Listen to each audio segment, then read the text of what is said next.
1952ರಲ್ಲಿ doctor B.R. Ambedkar ಸಾಹೇಬರು ಬಂದಿದ್ದಾರೆ.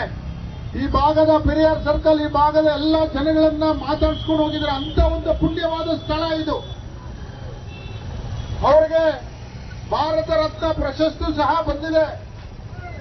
ಅವರು ನಿಮ್ಮ ತರ ಸಾಮಾನ್ಯ ಜನರಾಗಿ ಹುಟ್ಟಿ ಅವರ ಜೀವನವನ್ನ ಸತ್ತೋಗಿದ್ರೆ ಇವತ್ತು ನಾವು ಈ ಸ್ಥಾನಮಾನದಲ್ಲಿ ಇರ್ತಾರಲ್ಲ. ನಮ್ಮ ದೇಶನೂ ಈ ತರ ಇರ್ತಾ ಇರ್ಲಿಲ್ಲ. ದೀನ ಬಡವರೆಲ್ಲ ಒಂದು ಉನ್ನತ ಸ್ಥಾನಕ್ಕೆ ಬರಕ್ ಆಗ್ತಾ ಇರ್ಲಿಲ್ಲ. ಅವರು ಚೆನ್ನಾಗಿ ಓದಿ ಅನೇಕ ಡಿಗ್ರಿಗಳನ್ನ ಮಾಡಿಕೊಂಡು ಈ ದೇಶ ಸಂವಿಧಾನವನ್ನ ಬರೆದು ಎಲ್ಲರೂ ಸಮಾನತೆ ಇರಬೇಕು, ಎಲ್ಲರೂ ಹೋರಾಟ ಮಾಡಬೇಕು, ಎಲ್ಲರೂ ಸಂಘಟಿತರಾಗಬೇಕು, ಎಲ್ಲರೂ ವಿದ್ಯಾಭ್ಯಾಸ ಕಲಿಬೇಕು ಅನ್ನೋದನ್ನ ಅವರು ನಮಗೆ ಕಲಿಸ್ಕೊಟ್ಟು ಹೋಗಿದ್ದಾರೆ.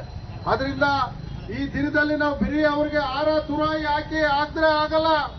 ಅವರ ಸಾಧನೆಯನ್ನ, ಅವರು ಹೇಳ್ಕೊಟ್ಟಂತ ತತ್ವವನ್ನ ನಾವು ಪಾಲನೆ ಮಾಡಬೇಕು. ಅವಾಗಲೇ ಅವರಿಗೆ ನಾವು ನಿಜವಾದ ಬರ್ತ್ಡೇಯನ್ನು, ಹುಟ್ಟಿದ ಹಬ್ಬನ ಮಾಡಲಿಕ್ಕೆ ಸಾರ್ಥಕ ಆಗ್ತದೆ ಅಂತ ನಾನು ಈ ಸಂದರ್ಭದಲ್ಲಿ ಹೇಳ್ತಾ, ಮತ್ತೊಮ್ಮೆ ನಾವು ಈ ಸಂದರ್ಭದಲ್ಲಿ ನಾವು B.R. ಅಂಬೇಡ್ಕರ್ ಅವರ ತತ್ವ ಪಾಲನೆ, ಶಿಸ್ತು, ಬದ್ಧತೆಯನ್ನ ನಾವೆಲ್ಲರೂ ಅಳವಡಿಸ್ಕೊಬೇಕು.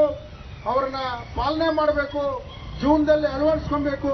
ಈ ದೇಶ ಮುಂದೆ ಬರಬೇಕಂದ್ರೆ ಅವ್ರು ಹೇಳ್ಕೊಟ್ಟಂತ ಪಾಠವನ್ನ ಕಲಿಬೇಕು ಅಂತ ಹೇಳಿ ನಾನು ಮತ್ತೊಮ್ಮೆ ಇವತ್ತು ಡಾಕ್ಟರ್ B.R. ಅಂಬೇಡ್ಕರ್ ಜನ್ಮದ ಶುಭಾಶಯಗಳನ್ನ ಹೇಳ್ತಾ ನನ್ನ ಮಾತನ್ನು ಮುಗಿಸ್ತೇನೆ. ಜೈ ಭೀಮ್.